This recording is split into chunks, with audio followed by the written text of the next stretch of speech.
যাদেরকে দিয়ে আপনি কমিশন গঠন করেছেন তারা তসলিমা নাসরিনের ডিমের ফুটানো বাচ্চা। তারা বাংলাদেশের ধর্মপ্রাণ মুসলমান নারীদের প্রতিনিধিত্ব করে না, তারা বেশ্যাদের প্রতিনিধিত্ব করে। নারী কমিশনে যাদেরকে রাখা হয়েছে তাদের সম্পর্কে একটি কথা আমি বলতে চাই। আপনাদের যদি এতই ইচ্ছা হয় আপনার দেহ আপনি যে কোনো জায়গায় বিলিয়ে দিবেন, বেশ্যাবৃত্তি করার যদি আপনার এত খায়েশ থাকে আপনি করেন, কোনো আপত্তি নাই।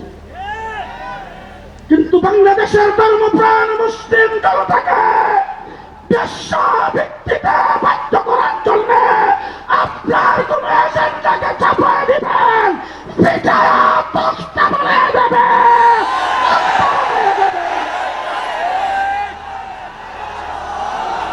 সংগ্রামী সাথী বন্ধুগণ, সংগ্রামী সাথী বন্ধুগণ, সময় কম, বহুত কিছু বলার ছিল। ডক্টর ইউনূস সাহেব, আপনি যখন সর্বপ্রথম ক্ষমতায় এসেছেন আমরা আপনাকে সহযোগিতা করেছি। আওয়ামী লীগ পেশিবাদ ভারতের মুঠির তুলে বসে এই দেশ থেকে আপনাকে উৎখাত করার জন্য সর্বপ্রথম যে কাজটি করেছিল সংখ্যালঘুদের উপর নির্যাতন। সেই নির্যাতনের আওয়াজ যখন উঠেছে আমরা মন্দিরগুলোকে পাহারা দিয়েছি, আমরা এই দেশে রাস্তাঘাটে ট্রাফিকের কাজ করেছি। আমরা এখন পর্যন্ত আপনাকে সহযোগিতা করতে চাই, তবে ইসলামের বিরোধিতা যারা করবে তাদেরকে আপনি প্রশ্রয় দিতে পারবেন না। নতুবা আপনাকে জানাই দিতে চাই, যদি আপনি ইসলাম বিরোধী কোন গ্রুপকে প্রশ্রয় দেন, বাংলাদেশের ইসলামের বিরুদ্ধে কোন আইন কোন সংস্কারকে চাপাই দিতে চান, শেখ হাসিনা পাক করা ভাত খেয়ে যাইতে পারে না। শেখ হাসিনা পাক করা ভাত খেয়ে যাইতে পারে নাই। সুতরাং শেখ হাসিনাই বলছিল আওয়ামী লীগকে উৎখাত করতে পারে, সেই শক্তি বাংলাদেশে নাই। কিন্তু আওয়ামী লীগ যেইভাবে উৎখাত হয়েছে, শেখ হাসিনা উৎখাত হয়েছে, আপনি সংখ্যাগরিষ্ঠ মুসলমান মুসলিম দেশের রাষ্ট্রপ্রধান হয়ে ইসলামের বিরুদ্ধে কোনো কিছু করবেন, আমরা সহযোগিতার হাত উঠায় নেব, আপনার বিরুদ্ধে কাফনের কাফন নিয়ে মাঠে নামতে বাধ্য হবে।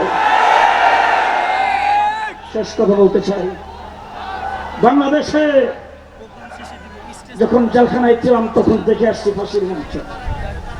ফাঁসির মঞ্চটা জেলখানার ভিতরে একটা কোণার মধ্যে ফাঁসির মঞ্চ বানানো আছে। রাত্রে 12টার পরে সেখানে ফাঁসি কার্যকর করা হয়। বাংলাদেশে শেখ হাসিনাতে নির্যাতন চালিয়েছেন, যেইভাবে গুম হত্যা করেছেন, দেশ থেকে যেইভাবে লুণ্ঠন করেছেন, শেখ হাসিনার বাংলাদেশে আসতে পারবে না। শুধু একটি কারণে আসবে, শেখ হাসিনার ফাঁসি বাংলাদেশের কোন জেলখানার ভিতরে হবে না, শাপলা চত্বরে ফাঁসির কাস্তে ঝুলিয়ে দিতে হবে। সংগ্রামী সাথী বন্ধুগণ,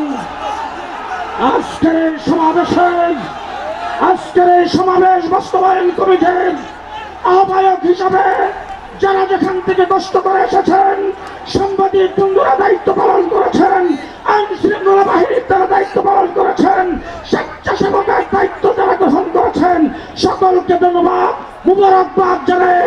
শেষ কথা বলবো, ইসলাম থাকলে আমরা থাকবো। আস্তে আস্তে আস্তে আস্তে